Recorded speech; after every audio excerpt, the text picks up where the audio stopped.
Nyt olisi aiheena vaihekepin nupi päivitys. Elikkäs mulla on tässä Grande Puntosta pöllästy nahkanuppi. Ja tässä on tää Punto alkuperäinen. Ja tämähän ei tietenkään enää kelpaa, kun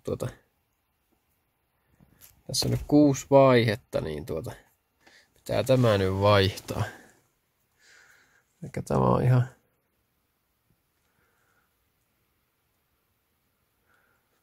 tämmönen näppärän näköinen. Vielä kun tää osaisi tarkentaa tämä kamerani.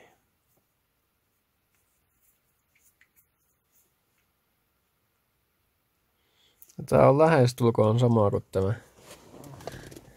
vanha. Tämä on siis uudemmasta Puntosta ja tämä on vanhasta tämä. Eli tää lähtee ihan vaan näin vemputtamalla.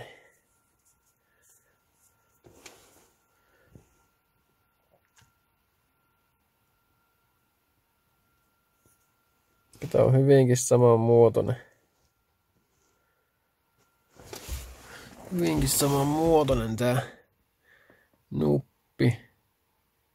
Tää on vähän tämmönen enemmän pallo tämä vanha. Mutta joo, tämmöisen pitäisi saada vaihdettua tuohon kohtuu helpostikin.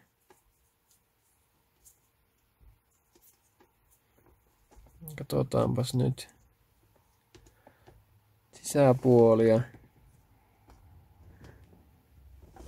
Tässä nyt näkee tää ero, että näissä on aika saman kokoinen tuo reikä, mutta tässä on tämmönen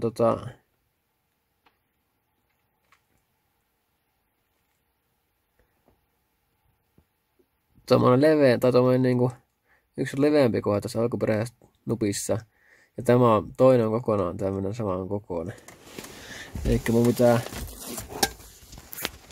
täältä nyt poistaa tommonen tuo levennys tuosta. Otan sen nyt puukolla pois tuosta seuraavaksi. Sitten mä oikein sovittaa sitä uutta nuppia tohon. Sen pitäisi mennä kohtuu helposti. Juu, tämmönen se ero nyt siinä on.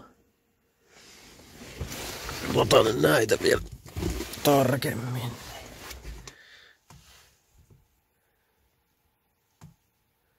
Tässä on niinku tommonen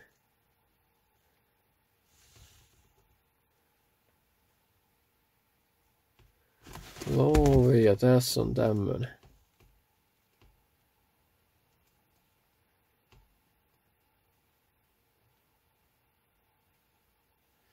Ja tuo reikä kumminkin on kohtuu samaan kokoinen. Eli mä otan nyt modaan seuraavaksi ja kokeillaan sovittaa ton nupin. Katsotaan saadaanko sopimaan. No niin, nyt mä sain sen sinne.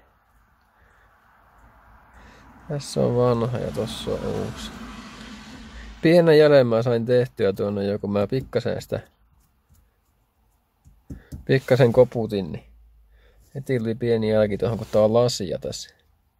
Mä en tiedä onko tässä, mutta tässä uudessa ainakin on lasia tuo hupu.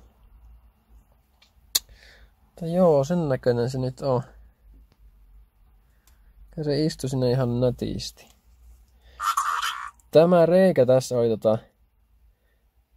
siinä oli millin koko ero.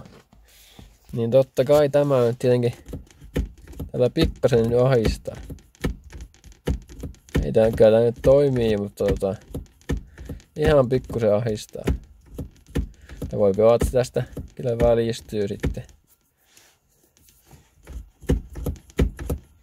Ja tosiaan toimii ihan.